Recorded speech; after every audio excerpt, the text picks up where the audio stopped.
Bismillahirrahmanirrahim. Assalamualaikum warahmatullahi wabarakatuh.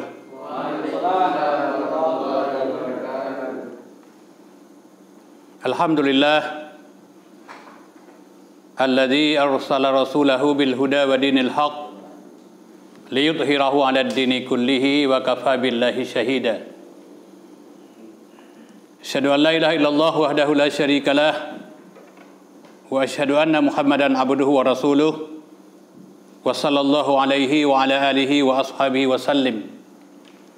Saudara-saudara kaum muslimin, para jamaah yang kami muliakan, kembali kepada Allah Subhanahu wa taala kita mengucapkan segala puja dan puji yang kita rangkai dengan ucapan selawat kepada Rasulullah sallallahu alaihi wasallam. Sama-sama kita maklumi bahwa kondisi kita hari ini berada pada bulan Rabiul Awal. Bulan Rabiul Awal telah merupakan konsensus ulama sedunia yang menetapkan bahwa bulan ini adalah bulan kelahiran Rasulullah sallallahu alaihi wasallam. Dan ini penting untuk tidak menimbulkan keributan di tengah-tengah kaum muslimin yang ada di dunia. Namun yang perlu kita ketahui bahwa setiap kaum muslimin, setiap kita, setiap umat Islam wajib mengimani kepada rukun iman yang 6 perkara. Salah satu rukun iman yang 6 perkara adalah beriman kepada Rasulullah sallallahu alaihi wasallam. Jadi mencintai Rasulullah sallallahu alaihi wasallam bagi setiap kaum muslimin, bagi setiap kita semua adalah merupakan sebuah kewajiban. Bagaimana tingkat kewajiban mencintai Rasulullah SAW adalah Rasulullah itu wajib didahulukan di atas kecintaan kepada semua makhluk yang ada, sekalipun orang tuanya, sekalipun ada orang-orang yang dicintainya. Kita perhatikan sabda Rasulullah SAW, la yu'minu ahadukum, tidak sempurna iman seorang manusia hatta akuna ahabba ilaihi, sebelum aku mereka cintai, melebihi cintanya kepada walidihi, ayahnya, wa walidihi, dan anaknya, wan nasi ajmain, dan seluruh umat manusia. Makanya kepada saudara-saudara sekalian, kepada teman-teman semua, pada anak-anak kami yang kami cintai, ini hendaklah kita jadikan sebagai sebuah prioritas untuk mendapatkan kesempurnaan iman. Salah satu di antaranya adalah menempatkan Rasulullah adalah manusia yang lebih kita cintai dibandingkan dengan semua manusia yang ada. Itu yang pertama. Kemudian yang kedua motivasi lain adalah mencintai Rasulullah jalan untuk menuju surga yang penuh dengan kenikmatan. Kita perhatikan sebuah dialog. Ini dialog menarik. Satu ketika Rasulullah setelah sholat keluar dari masjid diikuti oleh beberapa orang sahabat, termasuk salah seorang sahabat Malik bin Anas. Di serambi masjid telah ditunggui oleh seorang laki-laki. Lalu laki-laki itu bertanya, wahai Rasulullah, kapan kiamat? Sebelum Rasulullah menjawab, Rasulullah balik bertanya, apa amalan yang telah engkau siapkan untuk menghadapi hari kematian, hari kiamat? Si laki-laki ini menjawab sambil menundukkan kepala seolah-olah dia malu karena kurangnya persiapan. Lalu apa jawaban yang diberikan? Wahai Rasulullah, tidak ada amalanku yang banyak. Kalaupun aku salat, aku puasa, aku bersedekah, tidak terlalu banyak wahai Rasulullah. Tapi wahai Rasulullah, aku sangat mencintai Allah dan aku sangat mencintai Rasulnya. Pada saat Rasulullah mendengar jawaban seperti ini, apa kata Rasul? Nanti kamu pada hari kemudian bersama dengan orang yang engkau cintai. Maka betapa girangnya para sahabat, termasuk Malik bin Anas pada saat mendengar ucapan ini. Sampai Malik bin Anas mengatakan, belum pernah aku merasakan kebahagiaan melebihi kebahagiaan yang kudengar, yang kudapatkan hari ini, di mana nanti pada hari kemudian akan dikumpulkan bersama orang yang mencintai. Kalau dia mencintai Rasulullah, pasti akan dikumpulkan bersama Rasulullah dan yang lainnya. Kenapa sahabat begitu gembira? Kenapa Malik bin Anas juga begitu gembira? Karena mereka sudah mengetahui untuk mendapatkan derajat yang tinggi nanti pada hari kemudian adalah dengan cara mencintai Rasulullah sallallahu alaihi wasallam. Saudara-saudara kaum muslimin, para hadirin yang telah berhadir pada malam yang berbahagia ini, kemudian Malik bin Anas mengatakan,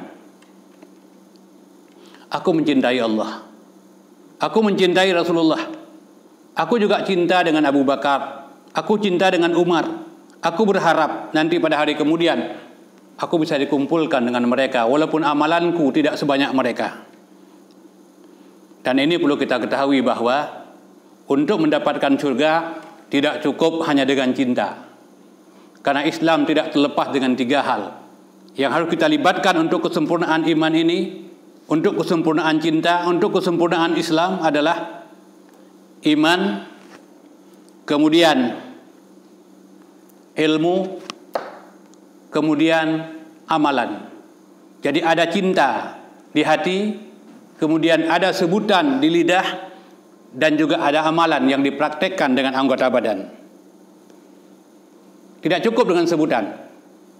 Ada sebuah kasus, ini kejadian puluhan tahun yang lalu. Jadi ada 2 buah keluarga yang baru selesai pesta. Yang satu namanya Emdan, Muhammad Dan. Yang satu lagi namanya Emdin atau Muhammad Din. Kira-kira seminggu setelah pesta, suaminya berangkat kerja. Istrinya tinggal di rumah. Istri si Emdan ini, begitu suaminya berangkat kerja, dia masuk kamar. Sampai di kamar, dia duduk bersimpuh. Apa yang dia lakukan? Bangdan sampai jam 2 suaminya pulang. Assalamualaikum, waalaikumsalam. Istrinya keluar dari kamar, dijemput suaminya di pintu. Suaminya masuk ke rumah, lalu dia tanya, apa yang sudah kau masak? Istrinya menjawab, tidak ada. Lalu ngapain kamu di rumah? Saya di kamar. Ngapain di kamar? Saya mengingat kamu, saya menyebut-nyebut namamu. Waduh, kesal betul suaminya. Sementara istri Emdin, begitu suaminya berangkat kerja, dia pun bersiap untuk memasak. Jam 10, jam 11 siap semuanya. Kemudian dia mandi, kemudian dia bersolek layaknya seorang perempuan yang baru pengantin baru. Jam 2 suaminya pulang, disambut dengan ramah, diajak ke dapur, disiapkan makanan, diajak makan bersama. Betapa bahagianya. Makanya kita cinta tidak cukup hanya dengan menyebut, tapi cinta itu ada fakta, cinta itu ada sebuah realita. Lalu bagaimana kita buktikan cinta dengan Rasul? Cinta dengan Rasul adalah kita beribadah, kita beramal sesuai dengan syariat yang telah disyariatkan oleh Allah Subhanahu wa taala. Ada sebuah kisah yang menarik yang perlu kita jadikan pelajaran. Ada beberapa tokoh pendeta yang mendatangi Rasulullah SAW atas anjuran atau utusan dari teman-teman mereka. Lalu apa yang diajukan sebagai sebuah pertanyaan buat Rasul? Wahai Rasulullah, kami ini utusan dari orang-orang Nasrani yang telah memeluk Islam. Mereka ingin mengajukan pertanyaan kepadamu, wahai Rasulullah. Lalu mereka mengajukan pertanyaan, wahai Rasulullah, kami mencintai Allah. Maka pada waktu itu Allah turunkan wahyu dalam surat Ali Imran ayat 31. Qul, katakanlah wahai Muhammad, jawab untuk mereka, in kuntum tuhibbunallah, jika kamu mencintai Allah, fattabi'uni, ikut aku. Yuhibbukumullah, niscaya Allah akan mencintaimu. Kalau Allah sudah mencintaimu, wa yaghfir lakum dzunubakum. Wallahu ghafurur rahim. Allah akan memaafkan kesalahanmu. Allah itu Maha Pengampun lagi Maha Penyayang. Jadi ayat ini adalah untuk memberikan sebuah jawaban. Kalau kita cinta dengan Allah, lalu konsekuensinya adalah harus berittiba dengan Rasulullah sallallahu alaihi wasallam. Makanya kalau kita cinta dengan Allah Subhanahu wa taala, kita pun tidak terlepas dengan beberapa hal. Cintailah Rasulullah di atas cinta terhadap semua makhluk, karena ini adalah realisasi iman kepada Rasulullah sallallahu alaihi wasallam. Kemudian yang kedua adalah beribadahlah sesuai dengan ketentuan dan syariat yang telah disyariatkan oleh Rasulullah SAW. Kalau kita mencintai Allah dengan konsekuensi berittiba dengan Rasulullah SAW, makanya keampunan akan bisa kita raih di hadapan Allah Subhanahu wa taala. Maka marilah kita bangun kehidupan, kita ambil hikmah dari bulan Rabiul Awal yang sedang kita lalui untuk membangkitkan kembali semangat cinta dengan Rasulullah SAW. Mudah-mudahan kecintaan kita kepada Rasulullah cinta yang tidak ternoda. Dan saya kira inilah yang dapat kami sampaikan dalam pertemuan kita kali ini. Lebih kurang mohon maaf. Subhanaka Allahumma wa bihamdika, asyhadu an la ilaha illa anta, astaghfiruka wa atubu ilaik. Assalamualaikum warahmatullahi wabarakatuh.